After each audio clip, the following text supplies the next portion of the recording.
Turn up your volume. Because you're about to listen to The Sick Podcast. Rays Rewind with Bell, Bushman, and Drew. Jansen. That is into center field. Here comes Kiermaier. Phillips has tied the game. Arose Arena coming around. Throw home. Now he stumbles. But the ball gets away. Tampa Bay wins it. Brett Phillips, Game 4 hero.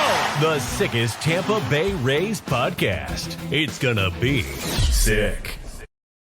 And welcome back in, everybody, to the Rays Rewind podcast, the sickest Tampa Bay Rays podcast on the Sick Podcast Network. We are back on our YouTube channel at the Sick Podcast Rays Rewind. Hit the subscribe and notification bell, and also go to our Instagram page at Rays Rewind Podcast.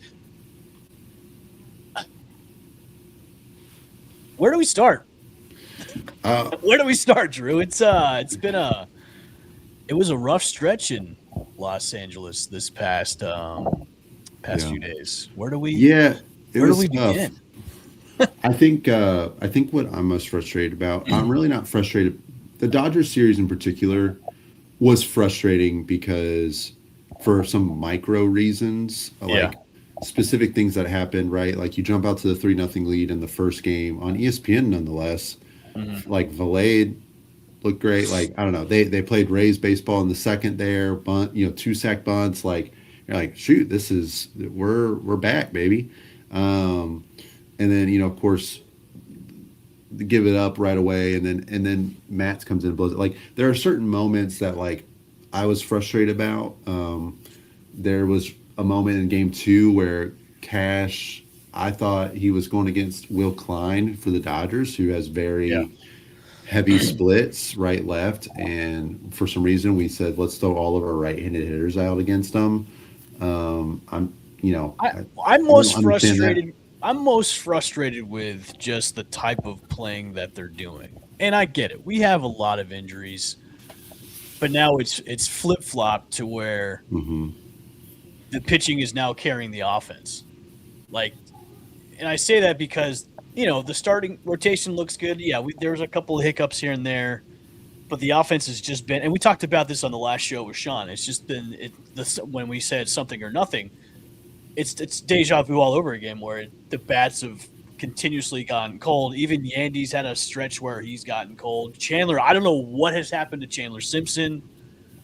He's fallen off. So it's just a continuation of what is happening. And I know we saw this last year in June. It's the same type of drop off. They're not the same type of team as last year, but it's the same type of drop-off in offensive production where it's, okay, we are in June now.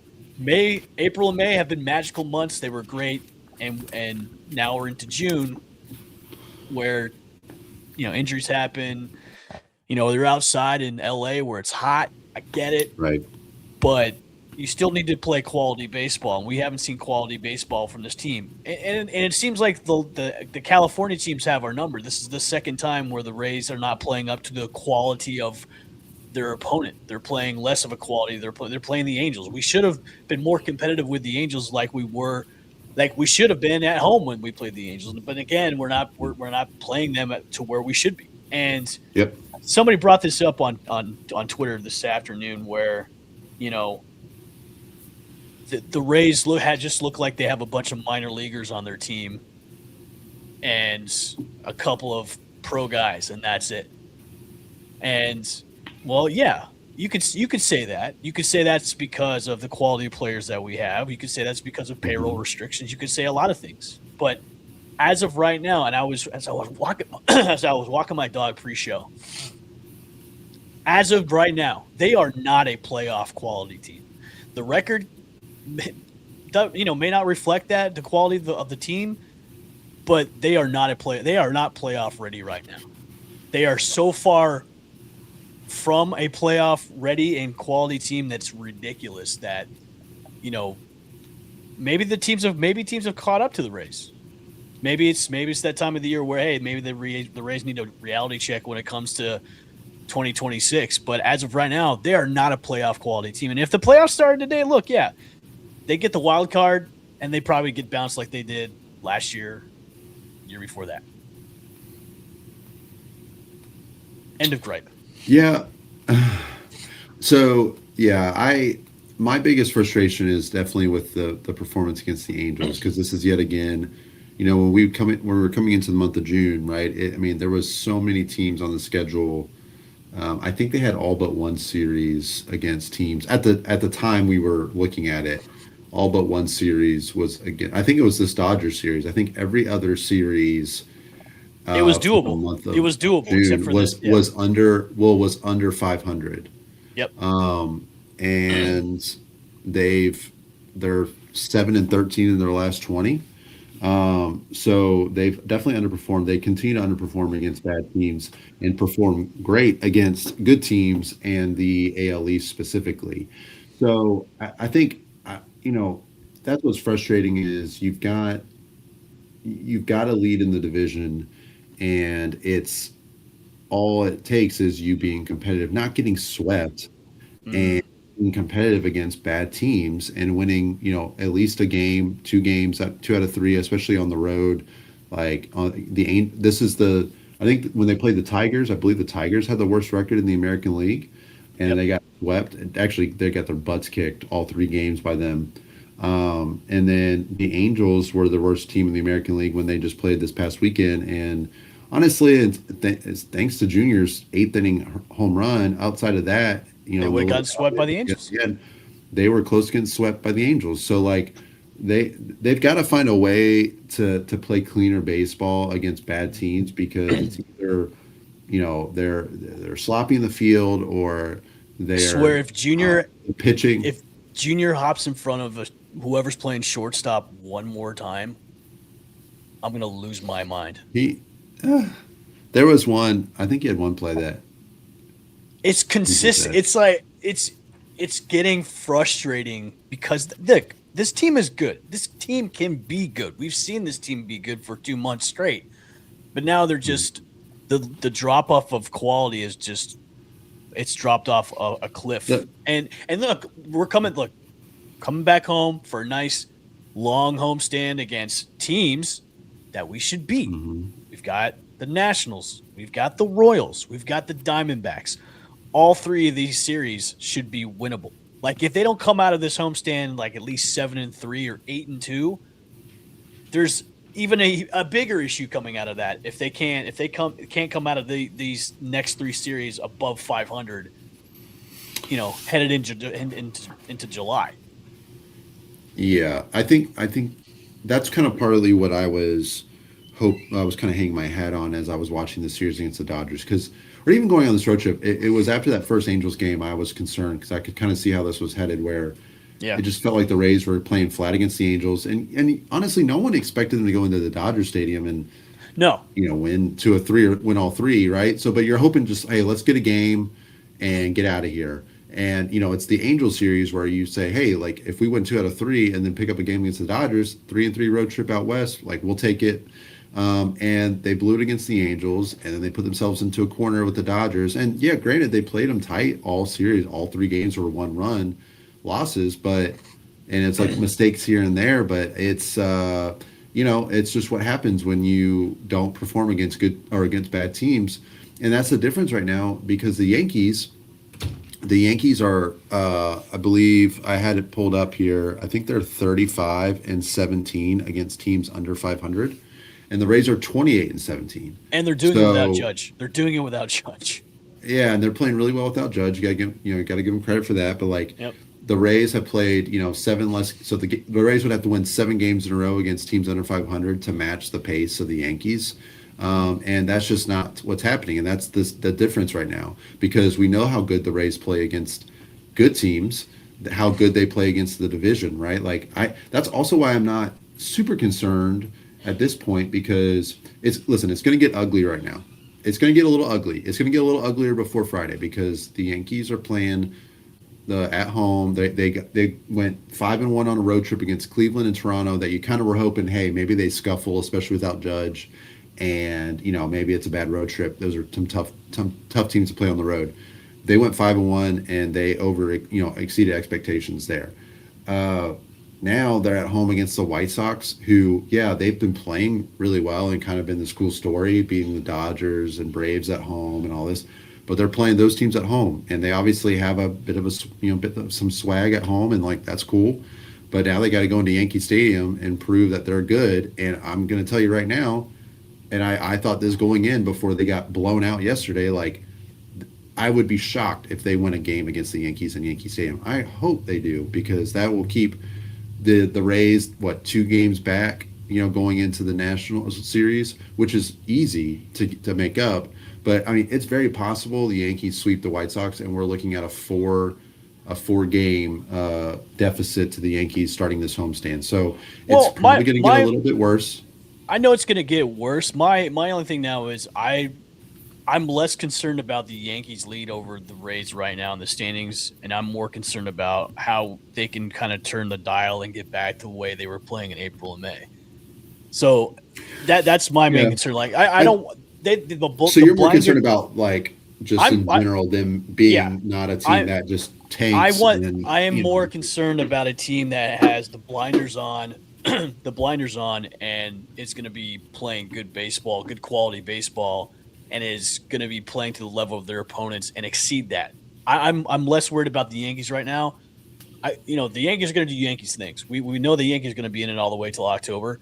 I'm more concerned about the Rays. If they start to slip even more, then you're going to have a team like Toronto who could creep up and then overtake them for second place. So that's my concern is they need to start playing better baseball, or you're gonna get overtaken by guys in the East. You're gonna get maybe overtaken by the Blue Jays, or you could get overtaken by the Orioles. That's my concern. And the way they're playing now is, I know DeLuca's gonna come back soon.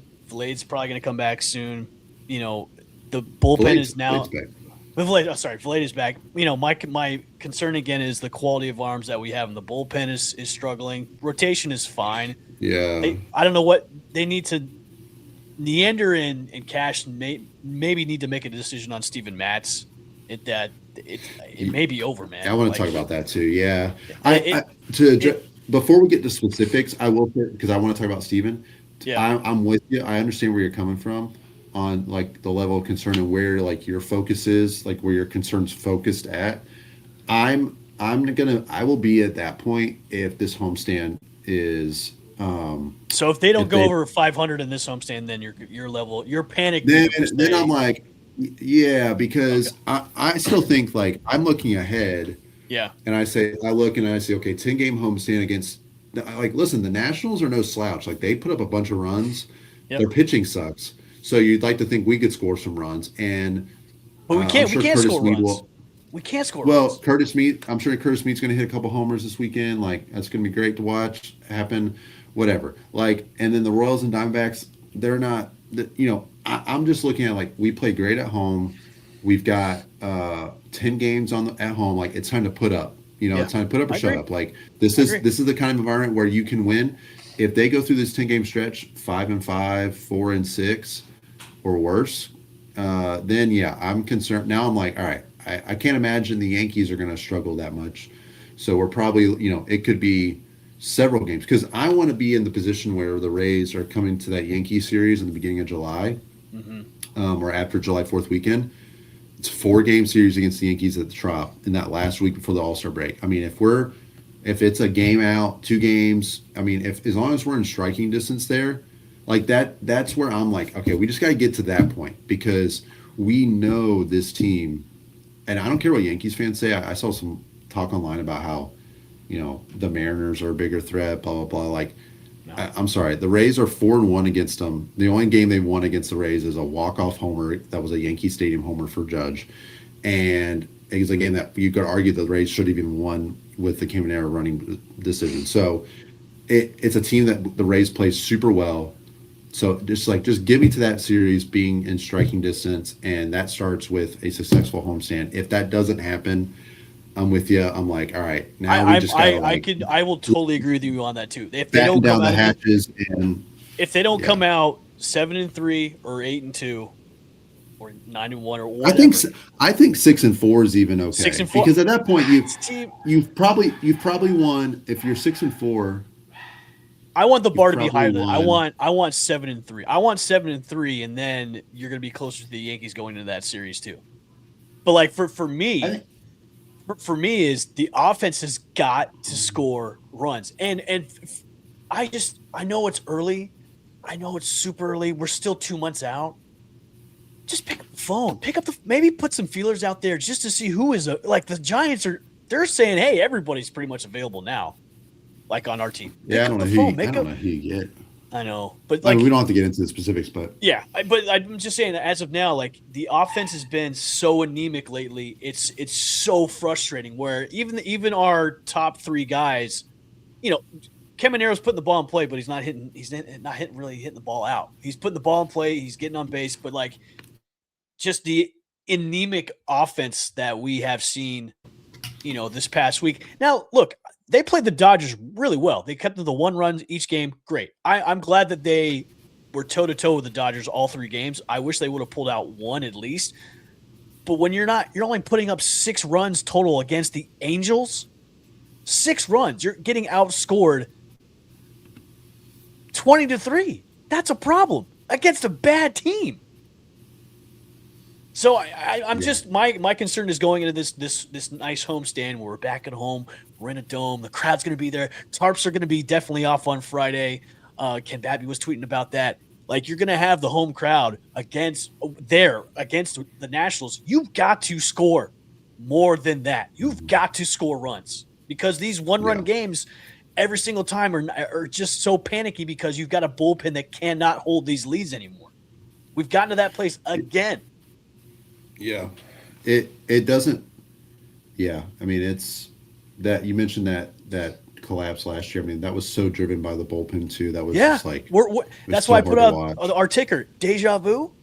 Are we doing this again? It's the same thing we saw last year, but like this team is so much better than last year's team, and that's another frustrating thing is there's more talent on this team than last year's incarnation of 2025. The lineup needs a little juice. What's depressing about the lineup to me is there's nothing in AAA. Yeah. Like there's nothing internally that you're like, man, all right, well, we got so-and-so raking. Jacob Melton was in AAA and just crushing the ball and like, all right, man, we could bring him up and maybe he could give us some energy or Carson Williams was crushing it. Like, let's bring him up. Like, there's just no one in AAA that is really doing anything, and again, our saving grace, like our white hope is Johnny DeLuca. Like, and I get like he's a great option. Like, I would rather have Johnny DeLuca than Austin Slater. No offense to Austin Slater. I think that was a good pickup by the Rays to bring in some. A veteran bat that we need, so we're not running out. But he's not. He's not a game changer. No offense to Austin Slater. No, he's not a game changer. And neither is DeLuca. But I would rather have DeLuca's going to give us a little more juice. Yeah. But we just need I just can't Cedric being the 3-hitter or Richie Palacios back. I just can't. I can't watch that too much anymore. Like it's just hard to look at that lineup and think man. That's why I think hopefully even. I'm hoping, and I pray to the baseball gods, and I'm praying to Neander too, where you have so much capital now that you can go and get the power that you need to go forward. Now we're not going to see it. We're not going to see it anytime soon. We're not going to see it until when it gets closer to the deadline. But you've got the capital to go and get that extra juice that you need to go and make a run. But the thing is, though, you have to play above 500 baseball before the trade deadline, because if you're going to fall back and keep slipping, and then by the deadline you're at 500 or below, like a collapse, like an epic collapse, then you're not going to see that, that huge blockbuster trade that we're all hoping for, where they could go and get a starting pitcher and a relief pitcher and a big bat to go along with that. You're not going to see that. You'll see a sell-off again.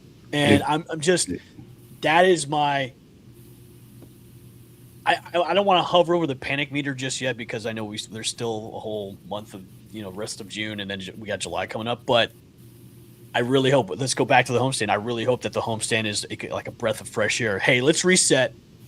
Let's go out. Let's play these teams, and let's get back to the winning ways. Let's go take 2 out of 3. Let's go sweep the series against the Nationals. Let's go 3-1 against the Royals. Let's go take the Diamondbacks to the cleaners. That's what I'm hoping. And I'm going with you. Is it's this next homestand is so important. I think for the next month or so, it's got to be. As your coffee. You've got. Oh, sorry. Did I not mute in time? No, you're good. No, you cough. You're good.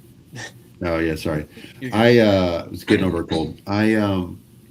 Yeah, and I know we have other stuff to talk about, but I'm just thinking through like they have 5 series between now and the Yankee series, and you've got like we mentioned Nationals, Royals, Diamondbacks, and then they go on the road against Kansas City and on the road against and then Houston. And Houston's no slouch. Like that'll be a tough series. I don't care what the record is. Like that's going to be a hard series.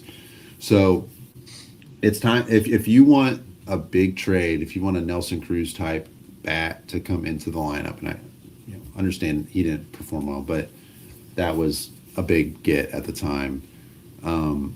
You got to be rooting for the Rays to be either like 1 game back, 2 games back at most, I think, in the division come All-Star break. So because that's where as a fan, I want to see that too. And so that's where I get frustrated. It's like, we've talked about this all the time. Like it's all about if they can compete for the division.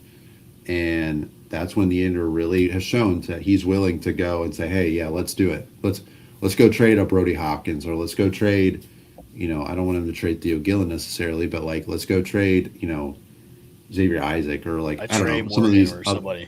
Yeah, or who knows? Like some of these higher ranked prospects, Caden Bodine, Flewelling, and going to get like a big time addition for the lineup. That happens when we're competing for the division. So, and doing that starts. You put yourself in a position now where it's all right. This homestand, you gotta show up because this is prime. You play well at home. You're playing against all 3 teams that are beatable. And honestly, I'd probably feel better if it was a 10-game homestand against the AL East, to be honest with you. I would probably feel more confident about our ability to win each series because, they've just done that so well. But, I mean, there's no excuses for sure going into this homestand. They gotta play well. Yeah. I'm not worried about the playoffs yet. I understand. I'm not either. I'm worried about now. I'm worried about the stretch that we have coming up, where it is a doable homestand stretch where you could pick up enough to close that gap again against the Yankees, and you could, as we're getting closer and closer to the trade deadline, that's when you're going to start getting phone calls. You're going to start getting scenarios of where they can make a move to do that. But I'll say this again: this next homestand is it's so important for this next homestand to go well. They have to be over 500 this next homestand for the rest of the way, because I think this is the most important homestand for me for the next month and a half. If they don't do well this next homestand, it's going to be iffy going into July and August. Because then you just don't want to be in a situation. Yeah, go ahead. Yeah. I didn't mean to cut you off. I just don't want them to be in that position where, hey, we're now at 500 headed into the break.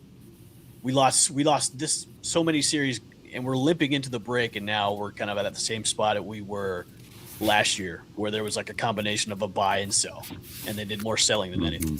I don't want that. I don't want that this year. Nobody wants that. No Rays fan wants that this year, because they want to see the big moves. They want to see the blockbuster deals. Right. And the way the AL right now is, it's such a weak AL that they could make a run for this. And I think that's what a lot of Rays fans want is, hey, we want this. Look, new ownership, stadium thing looming around. Let's do something massive this year. And I think that's what a lot of Rays fans want to do. So. Yep. Yeah. I'm with you. You just want to be in a situation where you're going into that Yankee series where it's not, hey, we're down 3 or 4 games and God forbid they lose 3 or 4, or gets swept, where you're now you're 6-7 games out, or 8. I mean, that's when it's going to be tough. You want to give yourself a chance to, hey, if we split the series or we take 3 or 4, we're you're right there with them tied for the lead, or right around maybe a game up or something like that. Like, also too, that series is going to be huge because you want to be playing your best ball going into that, and they'll play them tough. But like the tiebreaker scenario, right? The season series, Rays are 4-1. You go 3-4 against the Yankees in that series, you've already got the tiebreaker. So that's like you almost gain an extra game on the Yankees, essentially. So, but I think just getting to that point, because that'll be like, hey, this is the biggest series of the year. Yeah. Getting to that point and making that mean something means strong homestand. So that starts Friday. Yeah, this next stretch is super important. You can when we put this out in clips, you guys want to disagree with us, you can't. I love it, but like I think this next stretch is super important for the next few weeks. So, all right, let's close it out with 2 topics. Steven Matz, is it time to pull the plug? Is it time to DFA? I don't know if they can DFA. I mean, they can. I know they can. I just can't imagine that they would, because he signed a 2-year deal, right? I think there's a 2-year deal. I think there's a club option for the 2nd year. Sorry, I just coughed and didn't mean. I apologize. Okay. I think there's he's got a $7.5 million contract for next year. So, okay, so there's a level of they can't really do much with him because of the money they owe him. You don't want to. But like you can't. I wouldn't DFA him because. Yeah, well, that's an arm you could lose, and then who are you going to replace him with? Well, I truly think, and I have no expert opinion on this. This is just me watching, and I mean it's obvious. I mean he's been so bad since he came back from injury. He had his first start back from injury was against the Orioles. It was a day game, and they won that game. And he only pitched 4 innings, I remember. Yeah, he gave up 1 run, 5 Ks, and they won that game. But then he pitched again in Baltimore.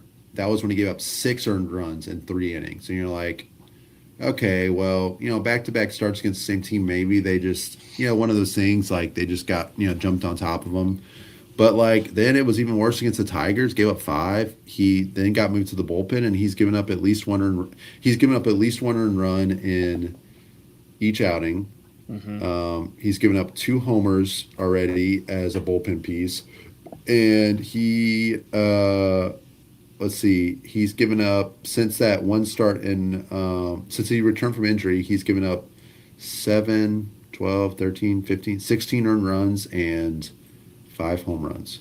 So like I just think, I know that he came back obviously from the IL, so you would think he's healthy.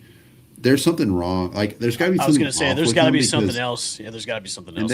They keep saying on the telecast too. Like I've heard Brian talk about it after like balls get hit hard. They mentioned it several times on ESPN on Monday that like he's throwing these fastballs and they're just flat, or he's throwing like a sinker and it's flat. Like for whatever reason, like his pitches that he's going to are just not effective at all. And like I don't know if you saw the clips of him against the Dodgers. I mean, it was really interesting because you're just preparing for the worst based on what we've seen lately. So when he came in, you're like, in a tie game, I mean, Cash's hands were kind of tied, but he goes to him in a tie game. You're like, all right, well, maybe this is probably going to go bad, but maybe he can get through it. And literally the first pitch is crushed by Dalton Rushing, and it's just foul. And you're like, oh crap, this isn't good. And then it's a hard line out to right field, so he gets the out. So you're kind of like, well, he got a little lucky there. And then Rojas gets does a pinch hit, and they even talk about, like, they do a mound visit, like, hey, let's talk about this. First pitch, fastball, and he jumps all over it and he takes it out. Like, and even the other outs in the inning were all hard hit. They were aggressive on the fastball. When he threw a fastball, they were all over it. So, like, it just feels like everything he's throwing, and I know that was the only run he gave up was that homer. So technically, he was better, and like the overall stat line was better. Like 2 innings, 1 run, it's okay. But he gave up the game-winning run. so that's a bad taste in your mouth. It feels like his demeanor. There's just The confidence it feels issue. no confidence. So I'm just like Yeah. I gotta think he's hurt. So I'm hoping. I don't want them to DFA him. I don't want them to do that. I think that I can't imagine they could attach him on a trade to anywhere right Yeah, now. the qual the So word I think they've got to. his stock right now is not to where you're gonna get No. anything in return. I just mean like as like yeah. Well, I just mean more like as like a hey, if Oh, you take Matt's on, we'll do this or whatever. Like I got you. as like a throw in. But I'm kind of hoping. I wouldn't be shocked if they were like, hey, let's get him back on the IL. Well, it's something whatever they say. Let him rest up. See him back in the back quarter, third of the season. Make him because I mean when he was beginning of the year, he looked great. Beginning of the year is great. Great. So like there's just seeing that. It'd be one thing if he was like doing this from the jump and they were like, all right, let's go to the bullpen. Let's try to figure something out. Like he was so good. So seeing where he was to what we're seeing now, it just feels like a completely different pitcher, vibes wise, results wise. And that's why I think that like he's either fighting through something, he's got some sort of ailment, and they're just because they're so weak, thin in the bullpen right now. They need him to be out there. But I would be shocked if they do an IL stint again and just try to rest him up and get him healthy for the back end because I just don't see them. They can't. They're not going to eat that money, Right. unless $7 they million. like absolutely had to. Yeah, it's a lot, and I Well, don't it's know a lot what- it's a lot for the race. and I don't know what the next topic is. I know you said you had two things, so We're gonna could we close it talk out about with where's your panic meter at to close it out? panic meter, a number. Yeah, 1 through 10. I'd say a 5. Oh wow! Well, only because I have a lot of faith that they're going to play well in this homestand. Okay, wow, that's kind of high So though. oh really? I thought it would be low. No, well, out of 10, that's like you're Well, halfway. It's almost halfway if I did my math correct, right? Yeah, it's halfway. It's really more. There are several big questions with this team that make me concerned. Because the pitching's great, but like we know the pitching's not going to last in terms of they're going to have to throttle down McClanahan and Rass. And Rass, but like man, they've been pitching him 7 innings. He's pitched so well. They had him go 7 innings again, like 100 plus pitches. Like I don't know, maybe they're okay with him getting more of a workhorse type role with Pepio being on the shelf too. But the pitching's going to go down in terms of like they're going to have to throttle these guys down. Mm-hmm. So we don't know what that's going to look like at the end of the season. The bullpen, you've got 3 guys that are borderline, like you're just hoping and praying they don't blow it, between Sulcer, Matz, and Kimbrel, although I'm like kind of excited to see Kimbrel. Hopefully they can get him working through some of these issues he's had because I just think the idea of him being awesome for the Rays would be so cool. But like you've got 3 guys. I mean, Manny Rodriguez is coming back at some point. Hopefully Uceda. I really don't think he'll play at all this year though. I think Rodriguez is close to coming back. I think. Yeah, he was thrown off the mound like 96.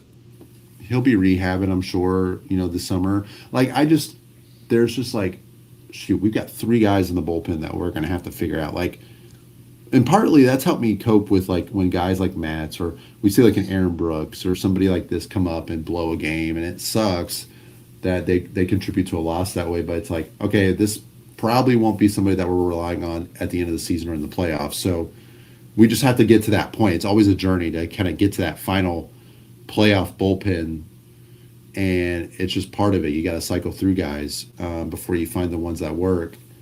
I just worry that we've got 3 of them right now that we're either hoping they pick it up or we've got to find replacements for. That's what's got me most concerned, but I just generally think that that's going to work out. Okay. So you're at a 5. I guess I thought I was low. So if you're thinking I'm high, that's halfway. That's halfway. I'll say 4 because I didn't want to give off the vibe that I'm panicked. Okay. It's really now. Ask me in a week and a half, and if it goes poorly, I'll be at like a 7. I'm at 3.5. I think we go review this after the homestand and see where we're at after that. I'm at a 3.5 because I think the homestand is hopefully going to be successful and it's going to be good, and then they'll be back to where they need to be. But if the homestand doesn't work out, then I might jump up to like a 6 or a 7. That's my panic mode. Yeah. It's all about the homestand. I don't know what they do about the lineup right now. Okay, real fast, because this is going to come out in the morning. Yeah. And they don't play till Friday, so we won't get a move until Friday. But DeLuca's probably coming back Friday. That's what they're saying. DeLuca will they've be got back a for few. the weekend. They've got a number of they got a few lefties on this weekend. Yep. So I would assume he comes back Friday. Who goes down? You think they DFA Slater or? That's what I was going to say is they would probably DFA Slater because, I mean, he was kind of just a replacement to fill in the gap for DeLuca being on the IL. Yeah, but they seem to like him. I don't know. But who else are you thinking against righties? Who else are you thinking? Well, I don't know. I don't want them to put down Mesa. I like Mesa Jr. I know the stats don't scream like he's just been this great success, but he plays good D. He's athletic, fast. He's shown a bit of some pop. He had the homer against Angels, homer in Baltimore, and he's got a good eye at the plate. Seems to work some really good counts sometimes. I just feel like again we're in this point where we're just trying to find some difference makers, some production. Yeah, just some excitement, some production in this lineup. And it's okay, we don't know exactly what Mesa Jr. is going to give or what his ceiling might be, but I almost would rather keep him on the team to find out what he can do, as opposed to okay, let's sending him back down and sending him back. I mean, I don't think it's out of the realm of possibility that they send down Chandler. I have no reason, no information on that by any stretch. I just, and I could be overreacting. He's looked so bad, and he's been a little bit of bad luck with the base path stuff, trying to steal guys, put it in play, foul balls, whatever. It just hasn't worked out. I know there's a lot of emphasis on why he hasn't stolen a base in over a month, which is not good. Part of that is because he hasn't hit the ball, and his at bats have been terrible. They have not. I mean, even for him, he's just not those hard line drive, hits to the outfield or in between. They're just not. He's just. I can see them more than from him right now. I can see them more than likely sending down Mesa Jr., keeping Slater and keeping Chandler, and just sending down. Yeah, Mesa. I think it's either going to be Mesa or Slater. I hope out of everybody it's Slater, but I just don't think it's outside of the realm of possibility that they drop Chandler to AAA. Just give him a little bit of hey. Just reset. We're gonna need you, obviously. Give him a couple weeks, week and a half, whatever. Bring him back up for the Yankee series. I don't know. I'm probably overreacting. I don't know at this point with Chandler. I know his fielding's been better, but I don't know with the way his production has been. Dropping him to AAA for a little bit for a reset and keeping these other guys. What are you losing right there? Right. I mean, the threat of him running, the threat, the pressure he puts on the team, but other than that, the actual stats, the actual production, you're not really missing much right now. So, okay, I don't know. It'll be interesting. Valade, though, my breakout pick. I love that guy. He's coming through. The Valade Brigade, man. Dude, big rig. He's awesome, man. Valade Brigade. And then. Also, Drew, I will say, I said Drew at the beginning of the season. I said top 5 Cy Young vote getter. And I'll be honest, I think we're doing pretty well. Horn, but I think they're looking pretty good right now. We're doing pretty well right now. All right, guys. Thanks for joining in to another episode of the Rays Rewind podcast, the sickest Tampa Bay Rays podcast on the Sick Podcast Network. Hopefully the homestand will be good for the Rays. We're putting our fingers crossed for that. So drop some comments and likes on our YouTube page at the Sick Podcast Rays Rewind. Don't forget to follow us on Instagram at Rays Rewind Podcast. For myself and Drew, we'll see you guys again on the next episode of the Rays Rewind Podcast. See ya. And that's a wrap. Hope you don't miss us too much until next time. Follow the Sick Podcast Rays Rewind with Bushman and Drew on YouTube, Google Play, and Apple Podcasts.